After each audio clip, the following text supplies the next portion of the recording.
Hello అండి. ఇప్పుడు నేను చెప్తున్న దోస రెసిపీ వచ్చేసి జొన్నలతో చేశాననమాట. జొన్న దోస అండ్ టేస్ట్ అయితే చాలా అంటే చాలా బాగుంది. నార్మల్గా జొన్న రొట్టెలు అయితే చిన్నపిల్లలు తినలేరు కదా.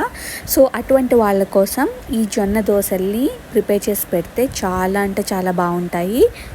నేను చెప్పిన ప్రాసెస్లో ఇలాగే జొన్నలతోనే కాకుండా రాగులతోటి, సజ్జలతోటి, మిల్లెట్స్ ఏవైతే ఉన్నాయో వాటితోటి కూడా వేసుకుని దోసని చేసుకోవచ్చండి. చాలా అంటే చాలా హెల్తీగా ఉంటుంది. పిల్లలకి ఎలా పెట్టాలి మిల్లెట్స్ అని ఆలోచిస్తుంటాం కదా. ఒక్కసారి ఇలా ట్రై చేసి చూడండి, చాలా బాగుంటుంది. పిల్లలు కూడా ఇష్టంగా తింటారనమాట. ఈ ఫుల్ లెంత్ వీడియోని నా ఛానల్లో పెట్టాను, అలాగే కింద రిలేటెడ్ వీడియోస్లో పెట్టాను. మీకు ఇంట్రెస్ట్ ఉంటే వెళ్ళి చూడండి. అండ్ చూసే ముందు ప్లీజ్ ప్లీజ్ ప్లీజ్ సబ్స్క్రైబ్ చేసుకోండి. ఈ వీడియో కనుక మీకు నచ్చినట్లయితే లైక్ చేయండి, షేర్ చేయండి, కామెంట్ చేయండి ఈ వీడియో అనేది ఎలా ఉందో. Thank you.